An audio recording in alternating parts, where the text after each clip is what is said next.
مولا علی فرماتے اگر بوڑھے سے پوچھو تمہاری زندگی کیسے گزری، کہے گا خواب کی طرح. جوان سے پوچھو تمہاری زندگی کیسے گزری، کہے گا خواب کی طرح. مولا فرماتے جو زندگی خواب کی طرح گزر جاتی ہے اس زندگی کے لیے اپنی ابدی زندگی کو تباہ و برباد نہ کیا کرو. آج مسئلہ یہ ہے ہماری محبت کا معیار بدل گیا، ہماری نفرت کا معیار بدل گیا، ہماری پسند اور ناپسند کا معیار بدل گیا. جن چیزوں کو ہم پسند کرتے ہیں ان چیزوں کو اہل بیت پسند نہیں کرتے تھے، جن چیزوں سے ہم نفرت کرتے ہیں ان چیزوں سے اہل بیت نفرت نہیں کرتے تھے. ہماری زندگی کا جو آج اسٹیٹس ہے وہ نہیں ہے جو اہل بیت کی زندگی کا اسٹیٹس تھا. مولا علی کے لیے یہ باعث پرواہ نہیں تھی کہ مولا بڑے گھر میں رہے یا چھوٹے گھر میں رہے. مولا علی کے لیے اگر کوئی باعث عزت تھی، مولا ایک ایسے گھر میں رہنا چاہتے تھے جو گھر اطاعت خدا کے سائے میں بنا ہو.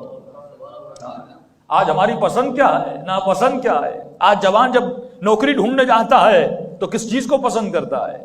آج جب پیسہ کمانے کے پیچھے جاتے ہیں ہم کس چیز کو پسند کرتے ہیں؟ ہماری پسند اور ناپسند کو بنا کون رہا ہے؟ کیا علی بنا رہے ہیں یا ٹی وی بنا رہا ہے یا معاشرہ بنا رہا ہے یا دوست بنا رہے ہیں؟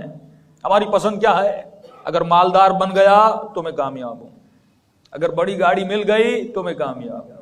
جوان کی پسند کیا ہے؟ اگر خوبصورت بیوی ملی تو میں کامیاب ہوں. خاتون کی پسند کیا ہے؟ کہتی ہے اگر مالدار شوہر ملا تو میں کامیاب ہوں. لیکن سیدہ سے پوچھئے کہ آپ کی پسند کیا ہے؟ کتنے رشتے آئے سیدہ کے لیے، لیکن سیدہ نے کہا سیدہ کی پسند یہ ہے اگر مال نہیں ہے تو نہ ہو، بس عزت دار ہو، لوگوں کی نظر میں نہیں اللہ کی نظر میں.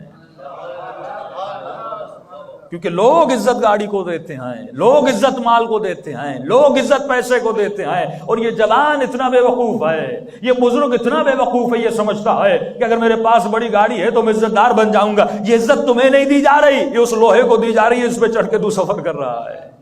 یہ عزت کچھ کاغذ کے ٹکڑوں کو دی جا رہی ہے. لیکن مولا علی کیا فرماتے ہیں؟ فرمایا ہمارے چاہنے والے ایسے ہیں اگر دنیا کا مال و دولت انہیں دیا جائے، اگر آج امیر ہوں اور کل فقیر ہوں، ان کے چہرے پہ ذرہ برابر شکن نہیں آتی.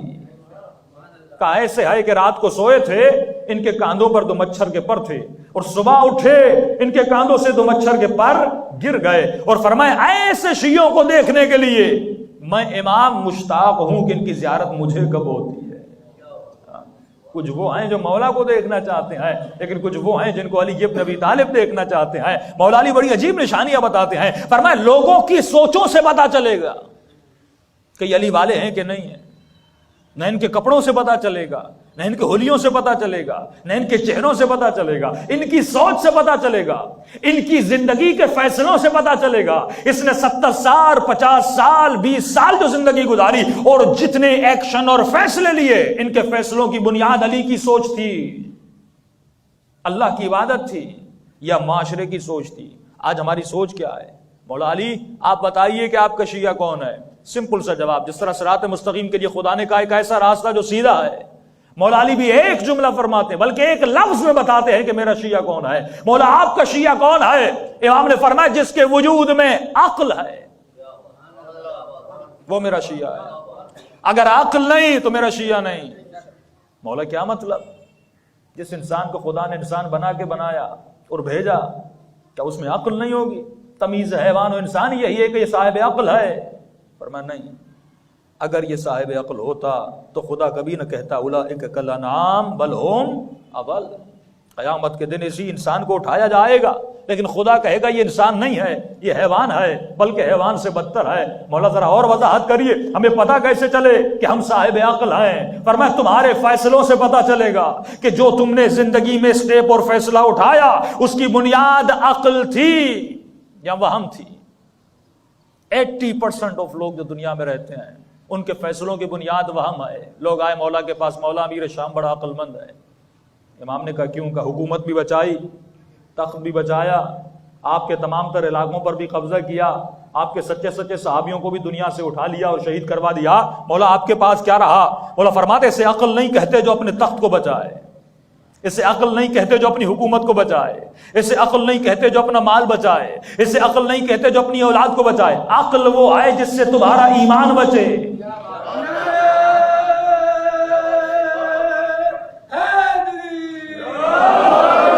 پھر امام نے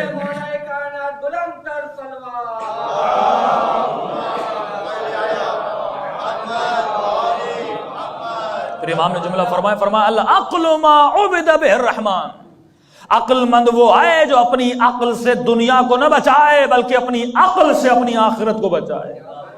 ما عبد به الرحمن، جس سے رحمان کی عبادت کی جائے۔ آج مومن اپنی 20 سال کی زندگی، 40 سال کی زندگی اور جوان اپنی زندگی کے فیصلوں سے سمجھ سکتا ہے کہ میں عقل مند تھا یا جاہل تھا۔ کیسے پتا چلے گا؟ آپ نے شادی کی، دیکھیے آپ نے فیصلہ عقل کی بنیاد پر کیا تھا یا وہم کی بنیاد پر کیا تھا۔ اور عجیب جملہ مولا فرماتے ہیں عقل کے نہ ہونے کی وجہ سے لوگوں کی دنیا بھی تباہ اور لوگوں کا جسم بھی تباہ ہوتا ہے۔ یعنی شوگر کا مریض، بلڈ پریشر کا مریض، ہارٹ اٹیک، جتنی بیماریاں ہوتی ہیں مولا فرماتے ہیں عقل کے نہ ہونے کی وجہ سے۔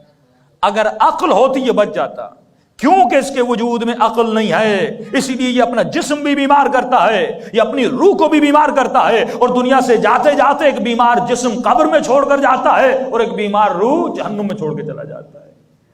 کہ مولا کیسے پتا چلا؟ ڈیسیجن سے۔ آپ نے شادی کی آج سے 20 40 50 سال پہلے، سوال یہ ہے یا جو شادی کرنا چاہتا ہے، بنیاد عقل ہے۔ ہمارے اندر پہلا جو فیصلہ آتا ہے ڈیسیجن میں، کس سے شادی کروں، پہلا سوال کیا آتا ہے؟ حسین ہو، ہاں خوبصورت ہو۔ اگر نراقی فرماتے ہیں کتنا بے وقوف ہے جو فنا سے محبت کر رہا ہے، جس کا نام ہی فنا ہے، تو ختم ہونے والی چیز ہے، اس سے محبت کر رہا ہے۔ کہ اگر عقل مند ہوتا تو بقا سے محبت کرتا۔ اہل بیت نے کبھی فنا سے محبت نہیں کی۔ اگر دنیاوی عقل سے دیکھو گے تو امام حسین کا کربلا میں جانا صحیح نہیں تھا۔ اگر دنیاوی عقل سے دیکھو گے، امام نے بچے بھی شہید کروائے، مولا کا مال بھی گیا، جان بھی گئی، سب کچھ گیا، لیکن اگر الہی عقل سے دیکھو گے تو حسین سے بڑا کوئی کامیاب نہیں تھا۔